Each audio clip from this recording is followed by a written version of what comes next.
जय श्रीकृष्ण. स्वागत आहे तुमचं वर्षाच किचन या चॅनलमध्ये. आता बीट हे मुलं खायला खूपच नाकं मोडतात. उन्हाळ्यात खूपच असं पौष्टिक खावंसं वाटतं पोळी सोडून. तर ही बीटची चपाती एकदम नरमसूत आणि खायला खूपच टेस्टी. याला पराठा मी नाव मुद्दामून दिलं नाही, कारण ही मी बीटची चपाती बनवली आहे नरमसूत अशी. पराठा जो असतो तो वेगळा असतो. तर इथे मी काय केलेलं, एक ताजं मस्त असं बीट घेतलं होतं. ते बीट असं दोन्हीकडून कट करून घ्यायचं. व्हिडिओ स्किप न करता संपूर्ण बघा. कसं वाटलं ते कमेंट बॉक्समध्ये टाईप करून सांगायला विसरूसुद्धा नका. आता वरतून अशी साल काढून घ्यायची पूर्ण. आणि चॅनलवर नवीन असाल तर चॅनलला सबस्क्राईब देखील करा. बघा, अशा पद्धतीने मी पूर्ण साल काढून घेतले आणि त्याला कट करून घ्यायचं. त्याचे असे 2 खाप करून त्याला कट करून घ्यायचं.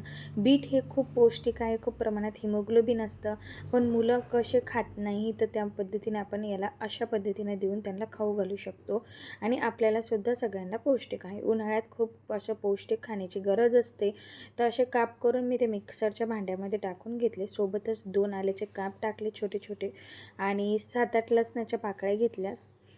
2-3 हिरव्या मिरच्या घ्यायच्या. आता तिखट जर तुम्ही जास्त खात असाल ना, तर याच्यामध्ये मिरचीचं प्रमाण वाढवायचं. आणि भरपूर असा कोथिंबीर घेतला. खूप छान लागते. आणि वर थोडंसं जिरंसुद्धा टाकायचं आणि याला मस्त मिक्सरमधून बारीक पेस्ट करून घ्यायची याची अशा पद्धतीनं.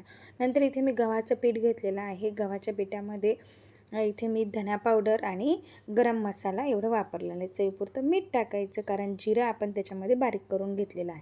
आता जे बीट आपण बारीक करून घेतलं होतं ते आपण गव्हाच्या पिठामध्ये टाकून द्यायचं. जर धपाटे बनवायचे असतील ना, तर याच्यामध्ये अजून 2 प्रकारचे पीठ ॲड करावे लागतात.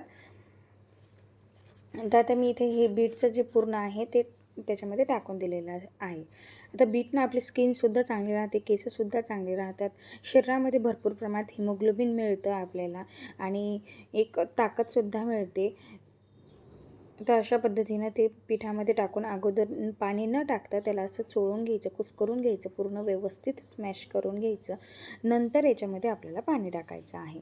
खूप नरम चटक होते. अगदी तुम्ही किती वेळ जरी ठेवली ना ही चपाती बीटची, तर खूपच नरम राहते.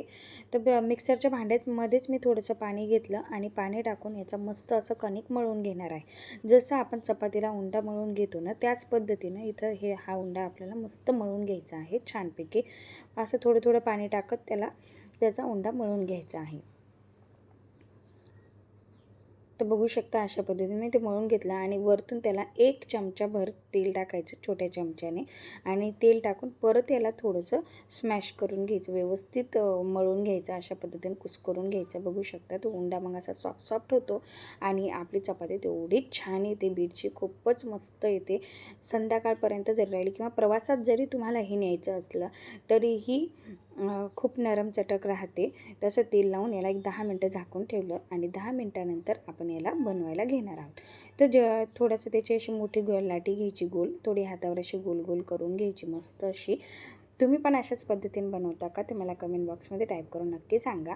त्याला थोडंसं पीठ लावायचं आणि आता याला लाटून घ्यायचं. आणि जसं आपण चपातीला तेल भरतो तसंच इथे सुद्धा मी तेल भरलेलं आहे.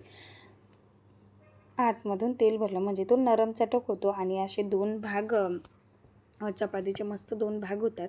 तसं तेल लावून त्याला एक घडी मारून घ्यायची, परत अशी घडी मारायची आणि हाताने त्याला असं गोल गोल करून घ्यायचं, म्हणजे चपाती गोल येते आपली, त्रिकोणी चपाती होत नाही. अशा पद्धतीनं गोल गोल करून घेतलं. परत त्याला थोडंसं पिठामध्ये घोळून घेतलं आणि मस्त अशी लाटायला सुरुवात केली. आपण जशी चपाती लाटतो त्याच पद्धतीनं. एकदम छान होते, पौष्टिक आहे. टिफिनमध्ये सुद्धा तुम्ही हे देऊ शकता मुलांना. आणि मुलं जर बीट खात नाहीत अशा पद्धतीनं त्यांच्या पोटामध्ये जातं आणि सगळेच खाऊ शकतात. वरतून त्याला तेल लावायचं आणि तवा गरम झाल्यानंतर तव्यावर आपली ते चपाती टाकून द्यायची. त्याला थोडंसं आता हे वरतून पीठ लागलेलं असतं तर थोडंसं तेल लावायचं आणि पीठ थोडंसं झटकून घ्यायचं त्याचं अशा पद्धतीनं. आणि कमी गॅसवर मस्त भाजून घ्यायचं, पलटायचं. आता एरवी पण एक टिप लक्षात ठेवा, इतर कोणतीही चपाती बनवत असलो आपण तर चपातीला काय करायचं, पटापट पालटायचं कमी गॅसवर, म्हणजे ती चपाती जी आहे कडक होत नाही आणि नरम चटक राहते. जर आपण जास्त वेळ चपातीला पालटत नाही राहिलो ना, तर ती चपाती कडक होत असते, नरम होत नाही. तर अशा पद्धतीने बघू शकता बीटची किती मस्त ही चपाती आपली तयार झालेली आहे. एकदम छान फुगलेली सुद्धा आहे. अशा पद्धतीने पटापट मी दोन्ही साईडनं थोडं थोडं तेल लावून त्याला भाजून घेतलं. आता तुम्ही याच्याऐवजी तूपसुद्धा लावू शकता. तेलाच्याऐवजी तूप लावलं तर अजूनच भारी लागतं. अशा पद्धतीनं दोन्हीकडून मस्त खरपूस भाजून घ्यायचं आपली बीटची चपाती एकदम छान होते. आणि